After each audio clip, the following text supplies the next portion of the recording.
Landscaping 101. We're going to do some scenes, some really quick ones, on some Stardream paper. If you don't know what that is, it's kind of a metallic style of paper. There's different brands out there that have really similar types of product lines out there. Stardream was the one that I think I probably became aware of before any of the other ones. I buy other ones called Petalics, and I think I've had, I don't know, two or three other brands. As far as I know, they're coated, and they have a different type of quality to them. They're really shimmery, and I don't know what that ingredient is in these different papers. I don't know if they're all the same, but they have this kind of sealed off type of property, and they're inherently fairly textural because of that shimmery quality. Okay, they're not like a gold or just silver, like a chrome type of surface, but they have this, um, if you looked at it under a microscope or something like that, or I don't know, maybe not that far, but there's these different types of colors within it, and of course it has kind of more of this luminous look or luminescence. I don't know what the word is, but it's kind of more like an aluminum, like a polished aluminum look. Maybe a little bit shinier than that. Okay, but that being said, whatever that ingredient is in there, I've found that with dye-based inks, on certain colors too, okay, they can be applied, and I've done it before on my channel here. You can look up Stampscapes and Stardream in the search um, window, and it'll come up with a scene that I've done with that I enjoyed very much. But it was on a much lighter Stardream paper. It was kind of like this powdery baby blue shimmery surface. And black dye-based ink worked on it just fine. But on this one here, where we're going to have to do more of a reverse type of look, um, I've tried stamping black dye-based ink on top of it, and it didn't show up at all. So let's do a few different cards using this paper. I thought I would work around Scenic Sentiments number 2 here, because I think doing too much to this paper, because of the quality of it inherently in the color and the reflective aspect of it, adding too much to it, I just think it kind of looks a little bit much. I just did this scene yesterday, and I thought it looked better before I added so much of these different stars in here, and then I added these little crystals in here too. I did my typical thing, kind of creating a little bit of a glow on here as well. I don't know if you can see those little crystals there, but I thought it got too busy, and then it occurred to me it's because it's already kind of this um, exciting aspect to it that it just doesn't need that. And if anything, I think it kind of detracts from the paper itself. The paper itself is kind of the star of the thing, the scene or whatever. So I thought we would just do some of these really simple and quick applications and take a look and see what those are. So anyways, I haven't done a lot of this before, so this is going to be still a bit of a experiment here, but let's see what we can come up with based on, I don't know, my kind of initial tests of it, okay? All right, now, as far as inks that are going to stick to this, I don't know if a standard pigment ink will stick to this. I don't think it will dry very well. Brilliance is known for drying on non-porous surfaces, okay? So it says here, excellent for most glossy surfaces, including vellum, photos, coated paper. Brilliance is also perfect for stamping on or applying directly to ordinary paper, tissue, wood, and other porous surfaces, okay? So it can what they're saying is it works on everything, and it'll dry. And that's what it had the reputation for early on when it um, came out. Okay, because a lot of people were using glossy paper at the time. Okay, now let me see here. I think in this one, even a small star shines in the darkness. Okay, I'm going to leave room for that quote here. And I think I'll put these trees in here. This is the Spruce Large, and I'm doing it in the Galaxy Gold. I really liked how that gold ink appeared over the top of this paper. I thought it would be a little bit more translucent than it was, but it ended up looking pretty good. Yeah, there might have been a little bit of black in here. I don't think I cleaned off my stamp really well before this.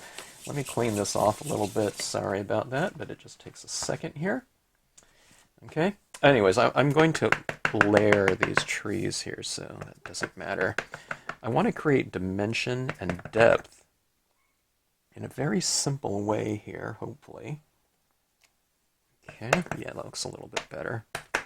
But like I said, I'm going to try and layer these, so it's okay having some a little bit darker than others. I'm really surprised my gold pad here was pretty good. I haven't used it for, I don't know, maybe years. And I don't even remember what I used it for. I know I used to use some of it on the side of the stamp board tiles. Okay, but that looks pretty good like that. In terms of creating some dimension. Okay. All right, let's go for something a little bit more. I like contrasting some bold against something a little bit thinner, okay? Now, this is what I was really surprised at, too. I'm surprised at a lot of things with this Brilliance ink right here. In how opaque it looked. Okay, that was the Brilliance Galaxy Gold. This one's the Brilliance Moonlight White.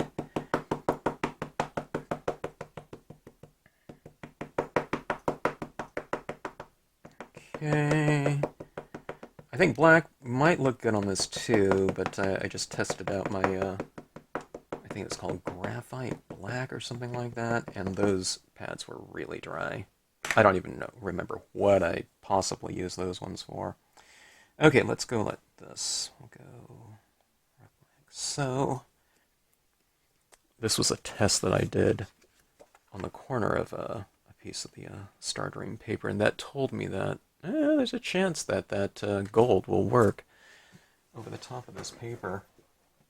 It did take about, I don't know, I'm guessing it took a few hours for that ink to dry on this paper, but this is just perfectly dry now, so, I mean, it works just great on that paper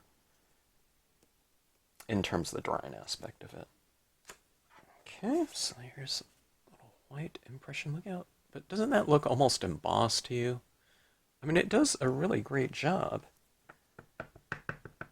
And that's stamping over the top of that gold, too. The gold is not exactly, dry right now, and I didn't have to heat set it or anything.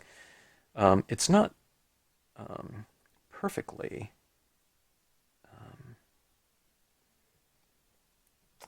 opaque, but it's not bad. I mean, certainly for me, it's good enough. Okay, I thought I would have had to get, I thought I would have had to emboss in order to get as good of an impression over the top of that. Now, the longer you hold this down, the more ink will transfer. So, hold it down a pretty decent amount of time before lifting. Okay. All right. So there we have it like that. Okay. Decent amount of dimension to it. And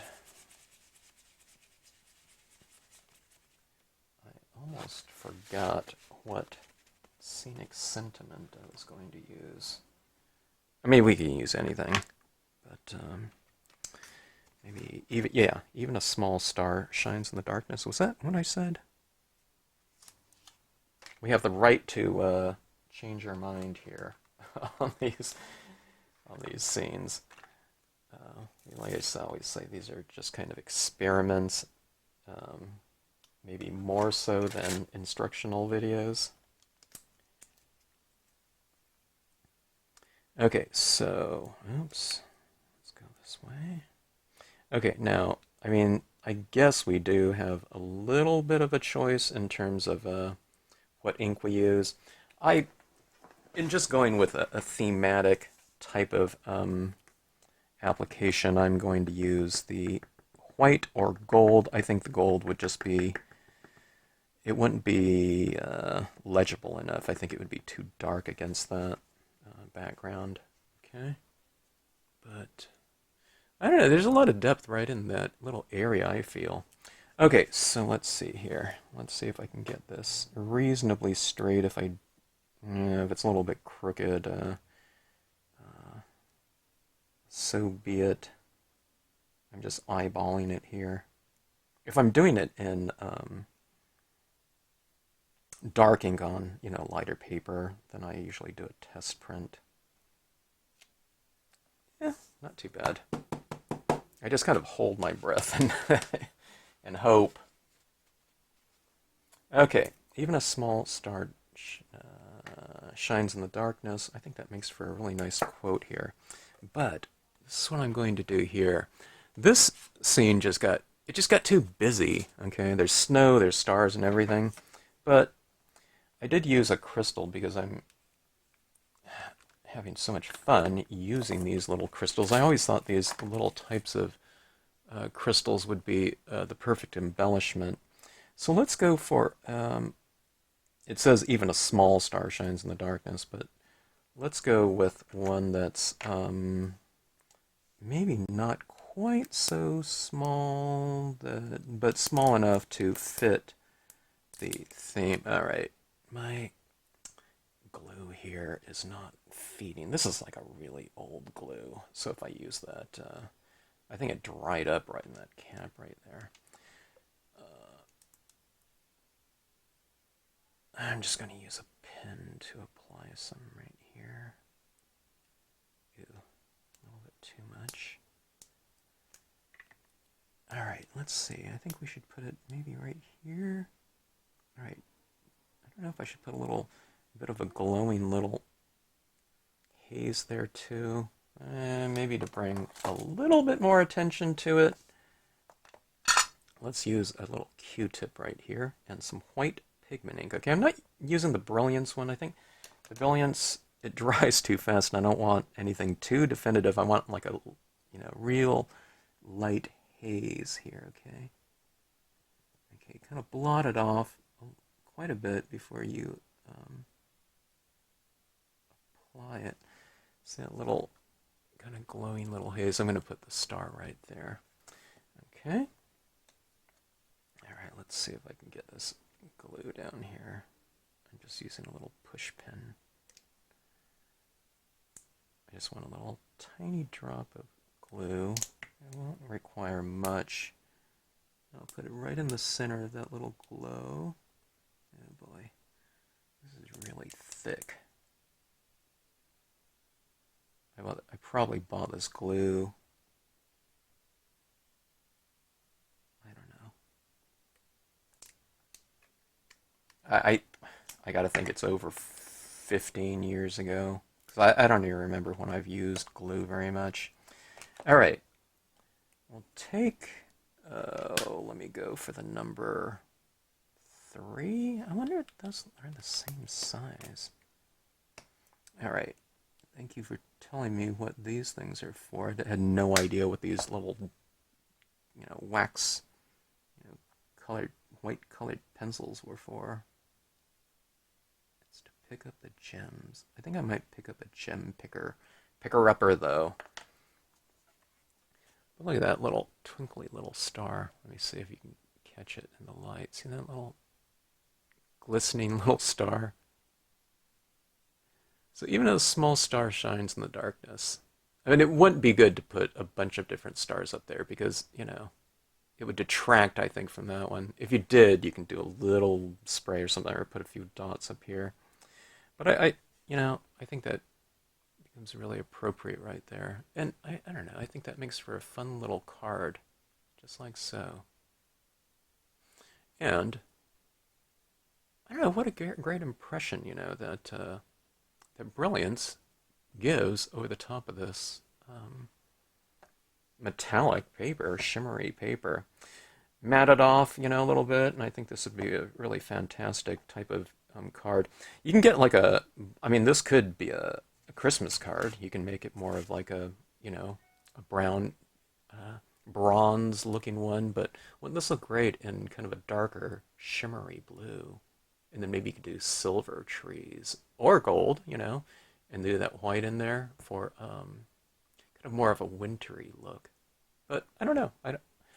I I think kind of the rustic sepia looking type of print works really well for Christmas cards as well.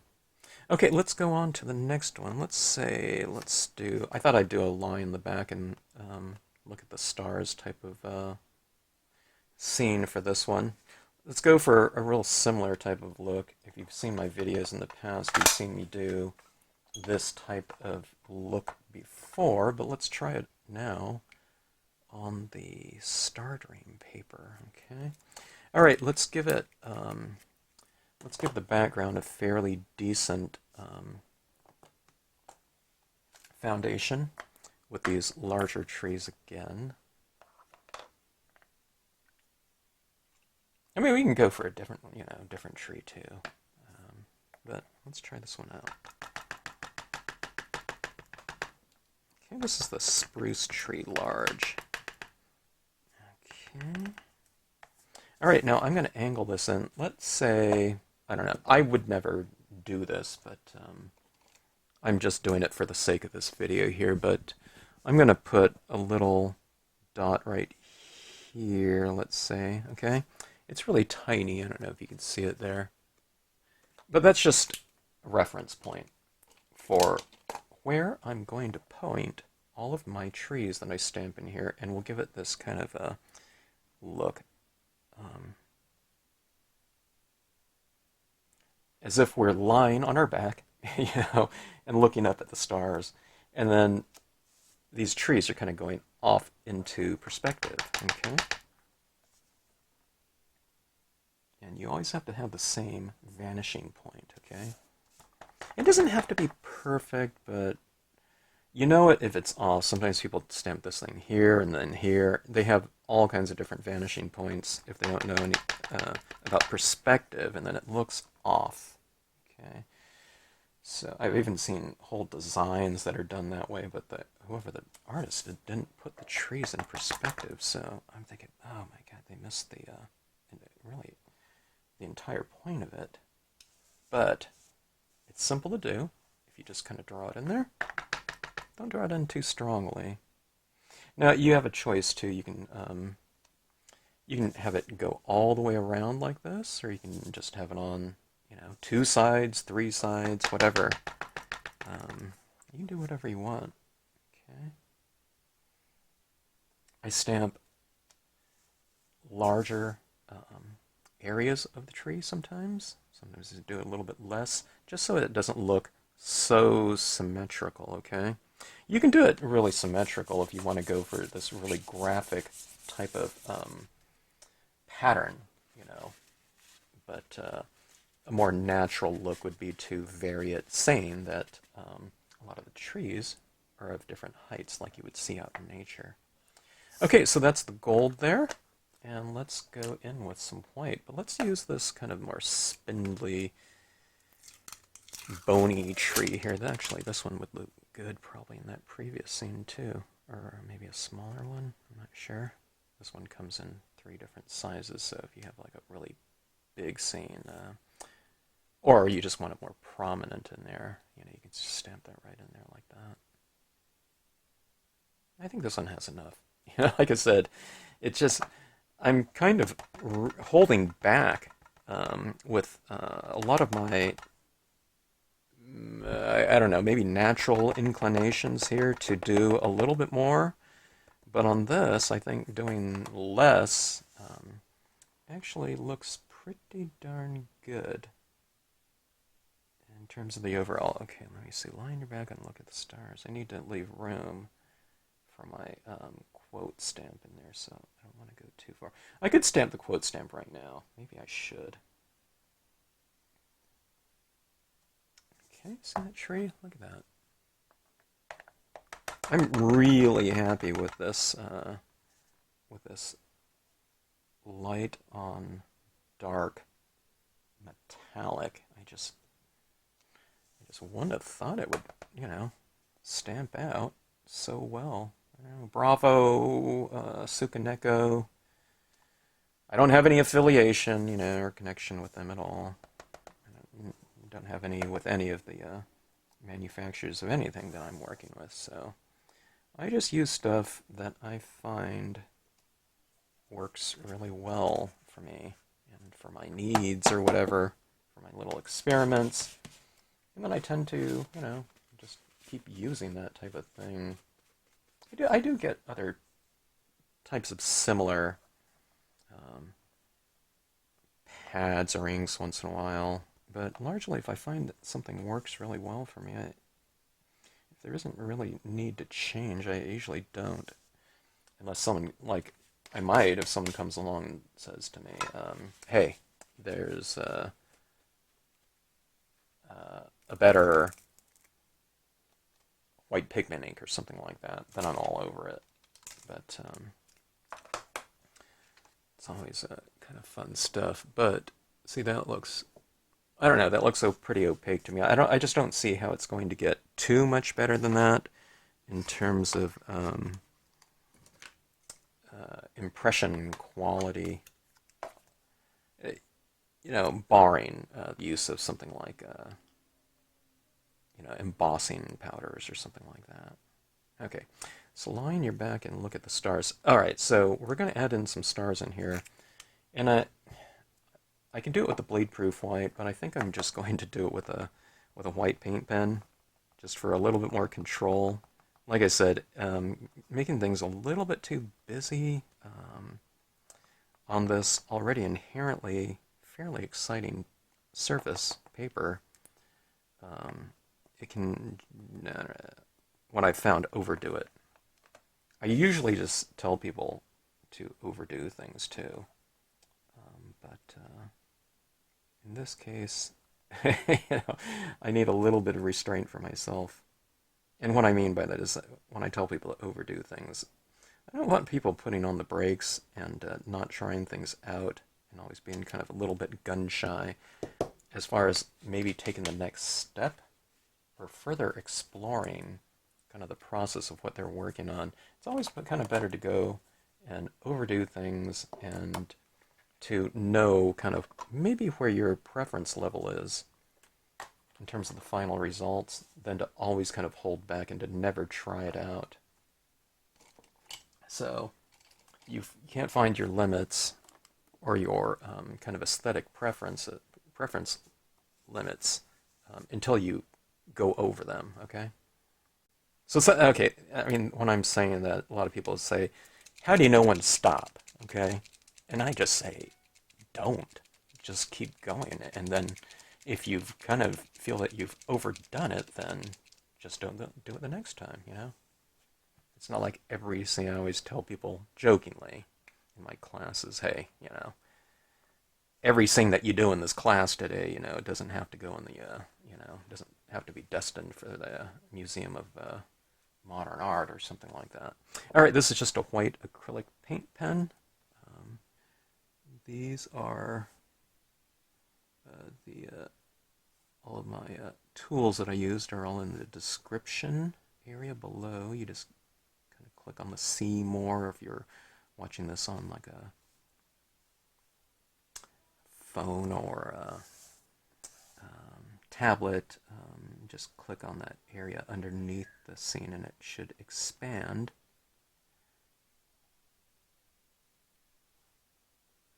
Okay.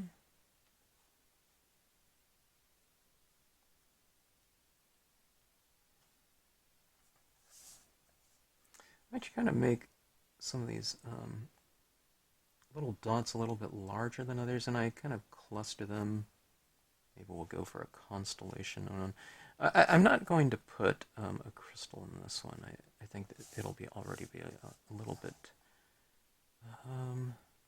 yeah, maybe not too busy, but it'll be sufficient. Okay, see, anytime I want to draw a large one, I just kind of draw it like this. I don't pogo stick this and release the spring in here, okay? That's not how you use a paint pen. You just kind of draw it if you want it larger.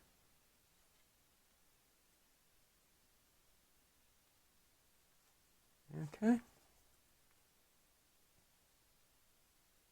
And I could do that little textural glow, but I think this looks fine just as is. Okay.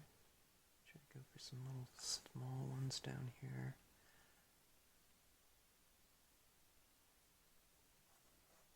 Alright, so lie on your back and look at the stars. Look at that shimmery paper. Look at this. And it's really like, I mean, this paper is really fantastic. Let's say you give someone like a bottle of wine or something like that. I mean, if you had something kind of wrapped around it like that, you know, you can do a little string or whatever, or you tape it to it, you know, that kind of glowing, shimmery, reflective quality to it is really fun. I mean, just mounting this on something for a card, it's that reflective aspect of it is just, I don't know, it's like a little extra punch in terms of visual impact. Because, and the reason is because it's reflective, so light is coming from the scene. And like this, it's a little tiny twinkly dot, so you actually have light in the card. Okay, normally it's reflected light, you know, when we're seeing something, but this is actually reflecting more light than, you know, just a piece of paper, matte cardstock or something like that. All right, so 2 down. Let's take a look here. When it is darkest, we see the stars. The sky is the daily bread of the eyes. Starlight, star bright, first star I see tonight. That would be kind of like that. This one right here. You know, you'd have that first star that you see tonight. That would be kind of fun. Dreams are like stars. You may never touch them, but if you follow them, they will lead you to your destiny. That's a fun potential one. Let's see here.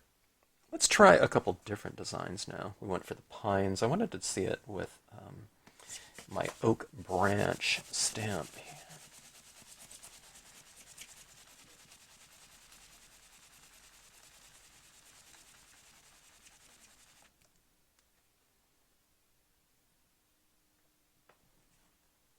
Okay, let's try this one. There might be some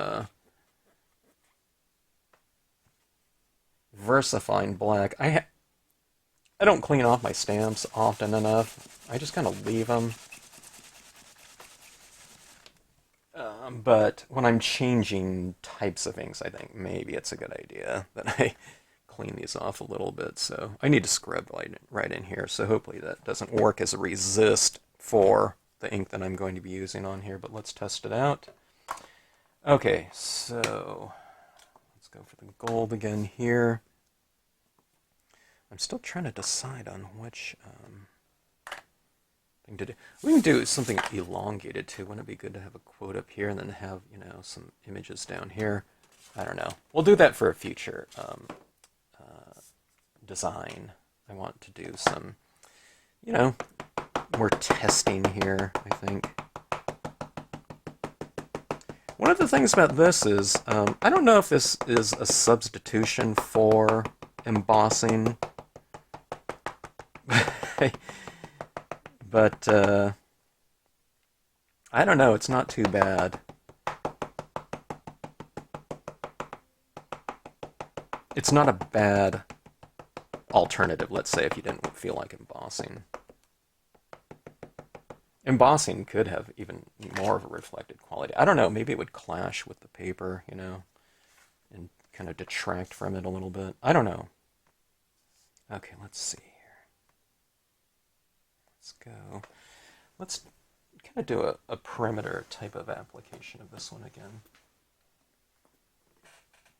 Okay, there's a lot of surface area to this, so I'm holding this down a little bit longer.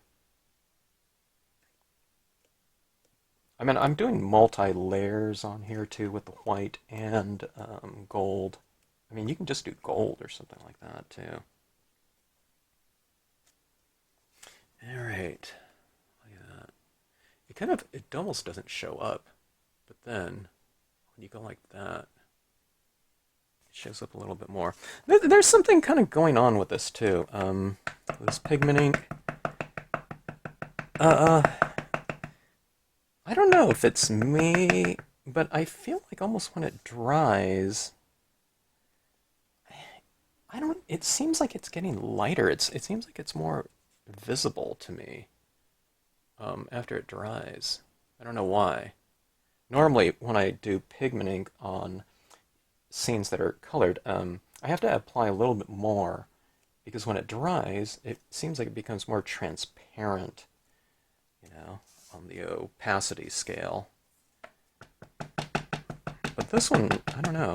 I don't know if it's the combination or if it's me or whatever. I just feel that yeah, it just shows up a little bit more. It does, I mean, it doesn't seem like that, should be the case, but nevertheless, okay.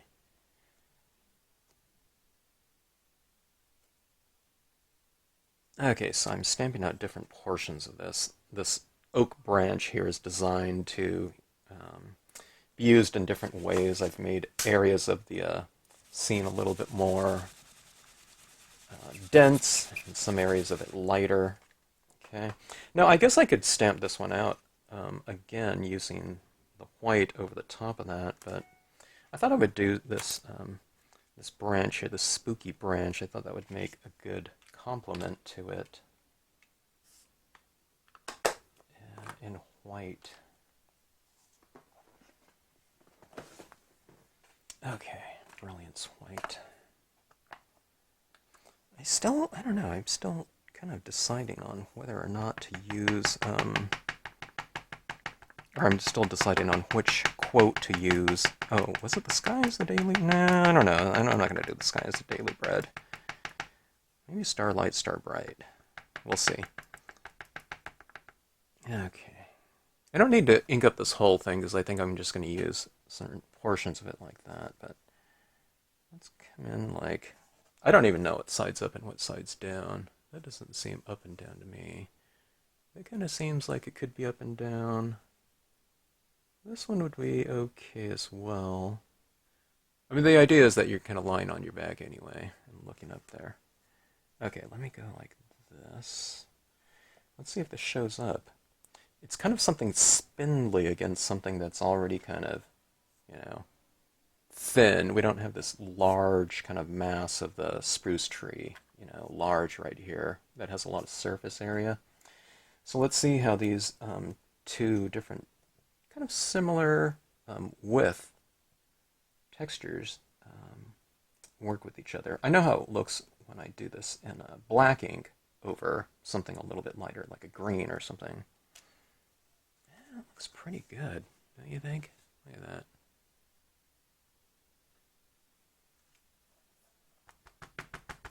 Always learning, or I don't know, trying to learn something new.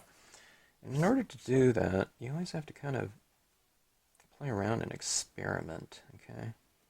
Take a look and see what, supplies you have. And a lot of you have way more media than I do, and vapors too. But I don't know, test it out. Think in terms of the Brilliance, if it can stamp on all kinds of different surfaces, non-porous and whatnot, porous alike, I don't know, can you imagine it on something like, I had this copper, roll of copper, I don't know what it is. It's like a roll of copper, sheeting or something like that. If we can do something on metallics, that might be kind of interesting. Kind of along the lines of this spirit right here. Okay.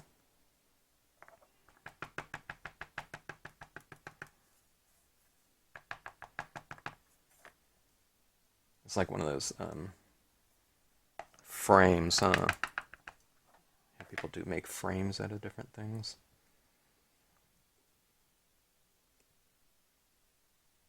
Again, on this one, I'm going to let it kind of transfer over to it a little bit more. Okay.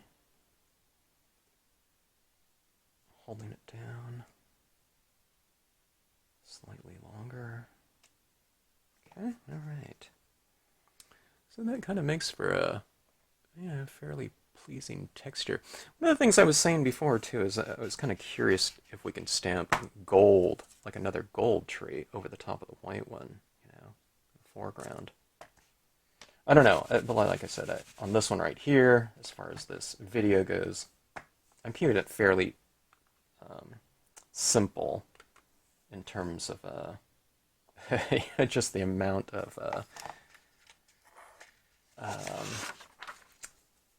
kind of visual stimuli that would be in here. Okay, now I have to figure out what's up and what's down. This one looks a little bit kind of up down to me. I think I like that configuration the most. Yeah, that one seems no. Hard to say. I think I'm going to just go with this one right here. Starlight, Starbright for a Starry Sea Tonight. Let's go with that one.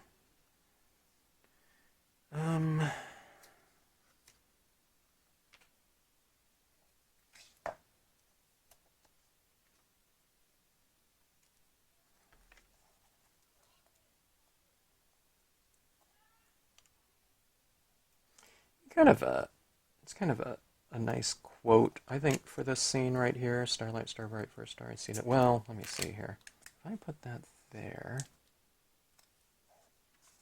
if I put this here, I think I could put it lower and have the star up top. Maybe I should have done this one on a half-page scene and have that star kind of a little bit more, I don't know, positioned and dramatic. In this scene right here, it's going to be a little bit closed in. I don't know, maybe that's good. Okay.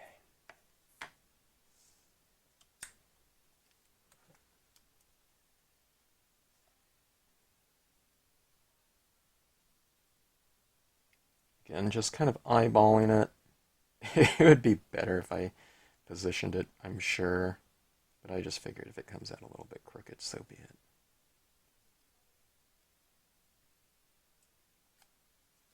Not too bad.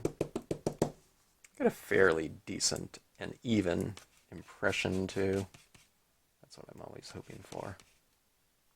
I don't do a lot of careful positioning and masking and all that measuring at all. And sometimes, I don't hit it as well as I wished it would, but on the other hand, it saves me a ton of time of fussing around and things like that.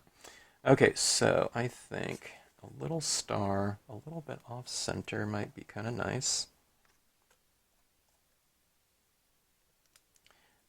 When you do a little star too, I mean, you can do all kinds of different things. You can do, you can take a little bit of a glitter, I think I'm gonna buy a pack of star glitter, and I think it's meant for nails because I saw it in the little visual they show for this pack. It's people are using it on like fingernails, but I thought those little stars, little foil stars or whatever, they would be perfect for card applications like that. Actually, putting little stars in there, it kind of turns it into a kind of a nice whimsical looking visual. Okay, so this one right here, I don't want to go for anything too small. All right. Why aren't you picking up? I need that jewel picker upper. Okay, so that makes for a pretty strong visual there. It's kind of in the spirit of that other one, don't you think? Even a small star shines in the darkness. But look at this one right here.